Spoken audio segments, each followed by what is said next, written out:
renouer avec l'écosystème Terre. Suivant.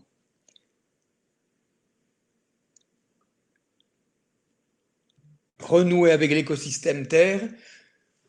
Je l'ai appelé ainsi parce qu'effectivement, la nature doit être notre canevas pour revenir à un équilibre planétaire qui soit durable. Suivant. Donc, je me suis appuyé, si vous voulez, sur l'écosystème Terre que je vais qualifier d'originel, c'est-à-dire avant que l'homme n'arrive sur Terre, ou de l'impact. Et l'écosystème Terre originel, c'est-à-dire tout simplement la nature, elle fonctionne, si vous voulez, sur 3 piliers. Ce qui est sur 3 piliers, en général, c'est stable. Il y a la production primaire. La production primaire, c'est la production végétale, les consommateurs et puis les recycleurs. Suivant. Donc, la production primaire, qu'est-ce que c'est? C'est ce que j'ai appelé le miracle de la photosynthèse, c'est le développement des plantes. Vous voyez tout ce qui est vert, qui contient de la chlorophylle. Les plantes, elles ont ce privilège de se déployer en regardant le soleil, en prenant l'eau du sol et le gaz carbonique de l'air avec lequel elles font le glucose, ça s'appelle la photosynthèse. Et cette photosynthèse, elle est bien sûr à terre, donc je l'ai montré en haut de l'écran, et en bas, cette photosynthèse que l'on retrouve en mer. La mer n'est pas que bleue, elle est verte par la photosynthèse. Donc, pilier numéro 1, production primaire. Deuxièmement, les consommateurs. Alors, les consommateurs, ils sont en général, consommateurs suivants, s'il vous plaît.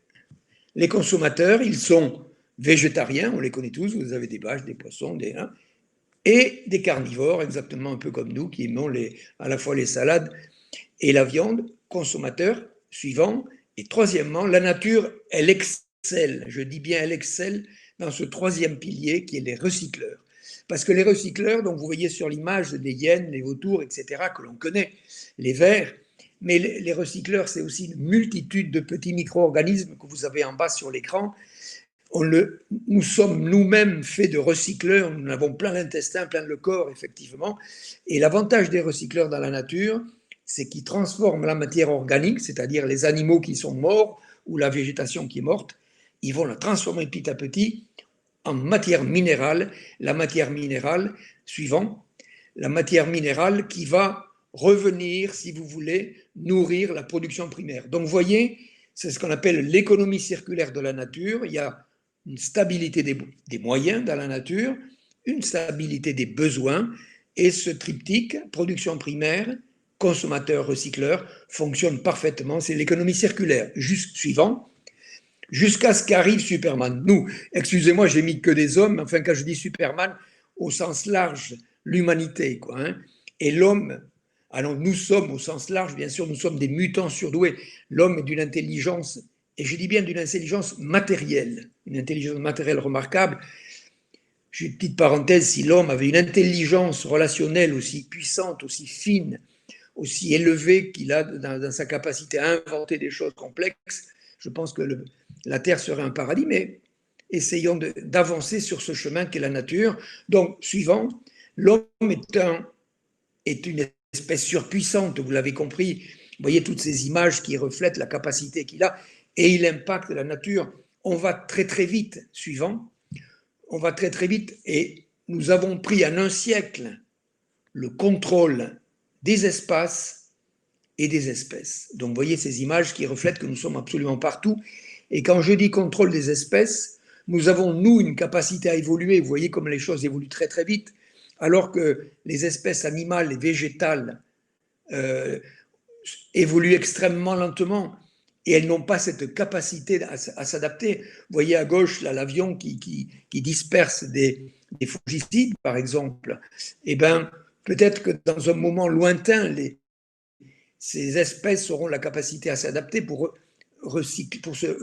revivre par rapport à ça. Chose on ne sait pas. Suivant. Voilà. Donc, vous voyez bien que nous avons développé, nous sommes partis d'une économie circulaire de la nature à une économie, je dirais, elliptique.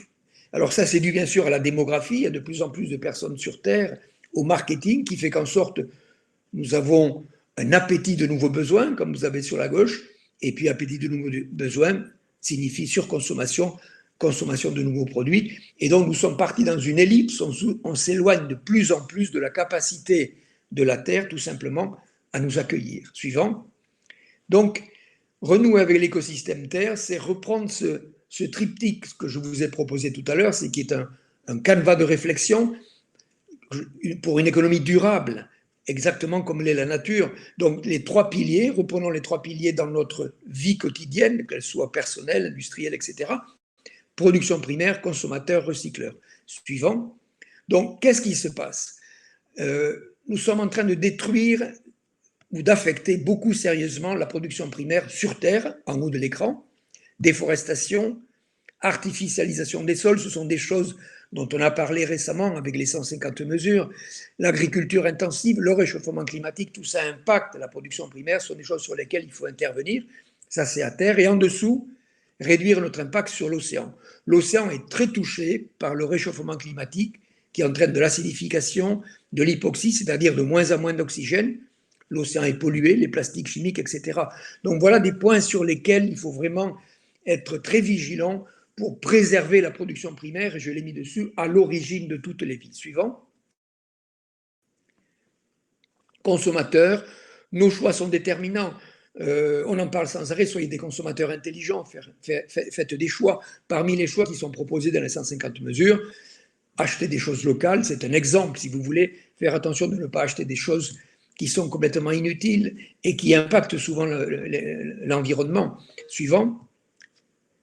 Et voilà le troisième pilier dont j'ai parlé, si vous voulez, la nature, ce sont des recycleurs parfaits. Donc, le recyclage est le fondement de l'économie. Donc, j'ai mis ici, si vous voulez, les choses sur lesquelles nous pouvons intervenir. Mais ceux qui m'écoutent, des jeunes qui choisissent peut-être une carrière future, s'occuper du recyclage, ce n'est pas s'occuper que des poubelles. C'est s'occuper de créer des nouveaux matériaux, d'inventer de nouveaux matériaux qui vont permettre de faire des choses, des produits, des voitures, je ne sais pas, tout ce que vous voulez, le plus possible recyclable, ce qui va permettre, si vous voulez, de rentrer, de revenir dans une économie circulaire. Suivant. Quelque chose qu'il faut absolument recycler ou économiser, c'est l'eau. Nous allons être 10 milliards bientôt sur Terre. On va vivre beaucoup sur les bords en bordure des côtes, où l'eau n'est pas forcément présente tout le temps. Il faut économiser l'eau. J'ai mis une petite pompe en bas, vous voyez. Ceux qui ont un jardin, et c'est important de capter l'eau de pluie sur les toits, de le mettre dans une citerne et l'utiliser pour, je ne sais pas ce que vous voulez, nettoyer la voiture, arroser le jardin, mais ne pas dépenser de l'eau potable pour faire des choses que l'on peut faire avec d'autres types d'eau. Suivant. Et alors, il y a une chose que l'on ne sait pas recycler, vous voyez, c'est le gaz carbonique. Vous voyez ce gaz carbonique dont on nous parle sans arrêt, donc qui est émis dans l'atmosphère. Il n'existe pas d'aspirateur à CO2 qui permettrait de sortir le gaz carbonique de l'air. Donc, suivant. Donc, il faut vraiment réduire les émissions. J'ai mis cette image-là pour que vous compreniez que l'atmosphère, c'est le petit trait bleu, vous voyez. Et bien, tout ce que l'on envoie dans l'atmosphère, on a eu l'impression à un moment donné qu'on l'envoyait dans le cosmos. Ben non, ça reste là dans cette toute petite fine bleue qui est l'atmosphère. C'est une photo prise de la station spatiale. Et là-dedans, vous voyez 0,03% de gaz carbonique suffisent à ce qu'aujourd'hui, la planète s'est réchauffée de 1 degré en un siècle. Ça ne se perçoit pas. C'est une température moyenne à la surface de la Terre. 1 degré. Vous voyez, elle a pris 1 degré par rapport à la température normale. Elle a 38. Nous, c'est 37 quand on va bien, 38 quand on ne va pas. Avec la température, la Terre, elle a une petite fièvre, une févricule. Suivant. Donc, qu'est-ce qu'il faut faire? Réduire les émissions de gaz carbonique. Ça, c'est bien sûr la base. Suivant. Alors, on reprend en fait là, sur cette image, les mesures qui ont été proposées ces derniers jours. Bien sûr, le transport.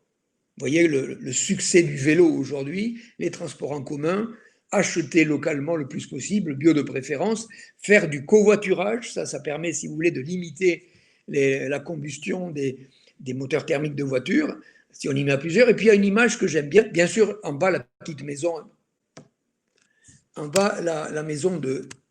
Ah, j'ai décroché, attendez, j'arrive.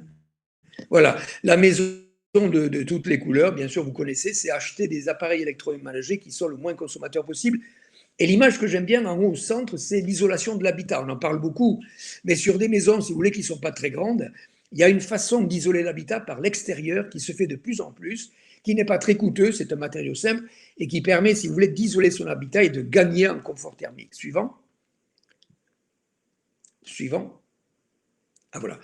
Alors bien sûr, on a économie d'énergie et investissement dans les énergies renouvelables. Toutes ces images-là, vous les connaissez, la biomasse. Alors tout ça, c'est du soleil. Hein. C'est du soleil. La végétation qui pousse, c'est la photosynthèse, ça vient du soleil. On l'utilise aujourd'hui pour faire des biocarburants. Les éoliennes, le solaire thermique, en haut à droite, c'est du solaire thermique. C'est transformer les rayons du soleil en chaleur. Je donne un exemple simple, le tuyau d'arrosage, si vous voulez, dans le jardin l'été, quand vous sortez l'eau du bout, là-bas, elle est très très chaude. Elle n'a pas été réchauffée par la température, elle a été réchauffée parce que le corps foncé capte le rayonnement électromagnétique du soleil. La méthanisation des trucs, et puis bien sûr, voilà, ça c'est toutes les énergies renouvelables sur lesquelles il y a de plus en plus d'investissements qui se font aujourd'hui. Suivant. Et bien sûr, augmenter la... Alors donc ça, c'est des ce dont je viens de parler, c'est limiter les émissions. Là, ce que je vous propose aussi, c'est d'augmenter la capture du CO2. Suivant, il n'y a que la nature qui est capable de le faire. Je le répète, on n'a pas d'aspirateur à CO2. D'autre façon, seule la nature est capable de le faire par la photosynthèse, c'est-à-dire la nature, elle capte le gaz carbonique de l'air pour faire du glucose, se nourrir sous l'action du soleil avec les racines dans l'eau. Et donc nous devons faire des programmes de développement de la nature suivants. Et donc on les connaît, c'est la réhabilitation des sols, on en parle beaucoup, arrêter la déforestation, des programmes de reboisement. Et puis dans la photo en haut à gauche, là vous avez une moissonneuse-batteuse qui passe entre les arbres. Ça, c'est le futur de l'agriculture. L'agroforesterie, c'est mettre des arbres dans les grands champs agricoles, parce que l'arbre, si vous voulez, il fixe le sol, il fixe l'hygrométrie du sol. C'est le gîte et le couvert de la biodiversité.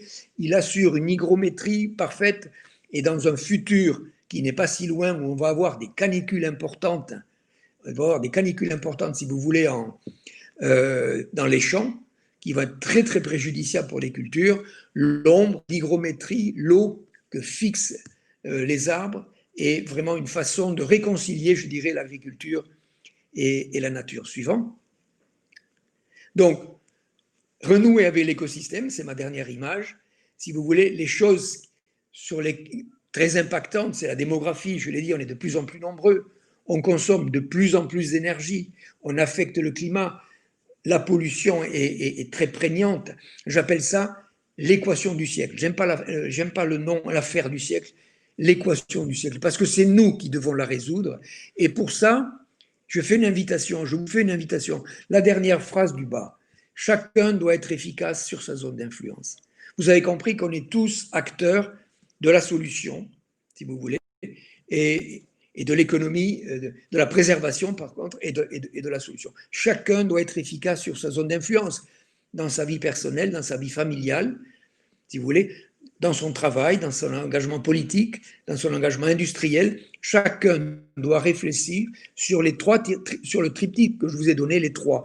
Comment être meilleur citoyen par la préservation de la production primaire, c'est-à-dire le vert, être des consommateurs intelligents, et surtout devenir de plus en plus des recycleurs de manière à renouer avec l'économie circulaire de la nature. Voilà ce que je voulais vous dire un peu rapidement aujourd'hui.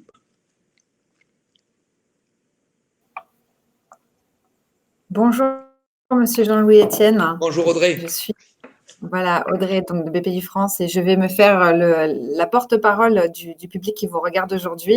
Et nous avons notamment une question de Nadia qui nous demande finalement quel comportement encourager pour rendre un tourisme plus éco-responsable. Alors, le tourisme éco-responsable. On entend tous, si vous voulez, en ce moment, des informations comme quoi beaucoup de pays sont en train d'être en difficulté économique, notamment les pays qui vivent beaucoup du tourisme. En Europe, on a la Grèce qui est en difficulté. Donc, le tourisme est quelque chose qui fait partie de l'économie, c'est important. Le tourisme fait partie, à condition de le faire, je dirais, d'une manière peut-être pas aussi massive que ça nous est proposé, mais par petits groupes, en famille, qui permet de connaître d'autres cultures, c'est-à-dire avoir une éducation relationnelle avec d'autres pays, d'autres cultures. Ça, je trouve très important, cette notion que nous apporte le tourisme. Et puis, bien sûr, le transport est quelque chose qui impacte beaucoup, mais si vous voulez, il y a un tourisme qui peut ne pas être loin, il y a la bicyclette, mais si on doit aller loin, c'est vrai que les bateaux et les avions sont là pour ça. On espère, si vous voulez, que les avions vont consommer de moins en moins, mais je crois qu'on ne peut pas, si vous voulez, bannir le tourisme, qui est une activité économique et culturelle de la majorité des citoyens du monde. D'accord, merci. Nous avons une autre question de Michel, alors qui vous dit « Bonjour, parmi les 150 mesures qui ont été proposées récemment, y en a-t-il une qui, selon vous, manque et que vous auriez aimé proposer ?» C'est une colle, hein, parce que quand on regarde la liste, il y en a, hein, il y en a beaucoup. Alors, est-ce qu'il en manque une? Est-ce qu'il en manque une? Écoutez ce que j'ai évoqué sur la préservation de la nature. Il faut bien comprendre que la nature n'est pas le décor de l'existence. Vous voyez, on en a fait le décor où on va prendre, on fait un petit tour dans les bois le week-end, je ne sais pas quoi. Non, la nature n'est pas le décor de l'existence. La nature, nous en dépendons complètement. La nature nous fournit l'oxygène, elle recapte le gaz carbonique, elle fixe l'eau. Donc peut-être que des programmes de réhabilitation de la nature un peu partout, bon, ça a été évoqué avec l'imitation de l'artificialisation des sols, mais je dirais, j'invite tout le monde à mettre du vert. Hein. Ce n'est pas un engagement politique que je vous propose. Quand je dis mettre du vert, c'est effectivement planter le plus possible sur son balcon, dans la nature où on veut. C'est que la nature, bon, limiter les émissions contre le réchauffement climatique, les émissions de gaz carbonique, vous l'avez compris, mais encore une fois, je le répète, il n'y a que la nature qui peut soustraire le gaz carbonique de l'air. D'accord. Et sinon, une question plus personnelle finalement.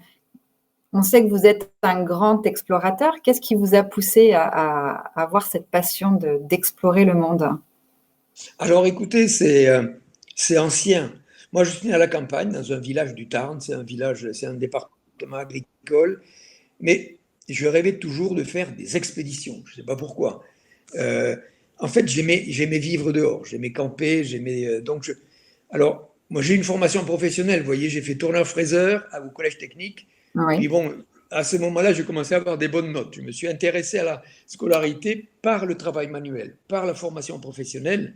Et donc, j'ai passé le bac, j'ai fait médecine, puis après chirurgie, etc. Et j'avais toujours envie de faire des expéditions. Et j'étais donc interne, puis je me suis dit peut-être c'est le moment de faire des expéditions, mais en proposant d'être médecin d'expédition, vous voyez. Et c'est la médecine qui m'a permis d'entrer dans ce milieu, la course autour du monde avec Tabarly.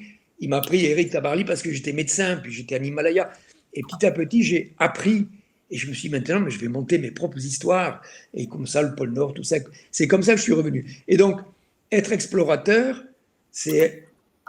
moi, je suis organisateur aujourd'hui d'expéditions, mais n'importe qui peut, par exemple, si on est intéressé pour aller en Antarctique, vous voyez, eh ben, il y a tous les métiers dans une station. On peut être plombier, soudeur, menuisier, et c'est après ces choix personnels qui font qu'on s'engage.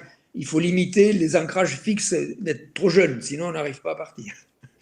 Très bien. Eh ben, en tout cas, merci beaucoup, Monsieur Jean-Louis Etienne, pour cette intervention, pour tous ces précieux conseils que vous venez de nous apporter et aussi pour nous avoir sensibilisés à l'impact écologique de tous nos faits et gestes. Et encore une fois, un grand merci. Le temps est trop court. On aurait pu continuer à vous écouter pendant un petit bout de temps encore. D'ailleurs, nous avons encore des questions auxquelles on n'a pas pu répondre, mais malheureusement, le temps est un peu court. Je vous remercie pour cette C'est un plaisir. Merci beaucoup. Merci. Au revoir.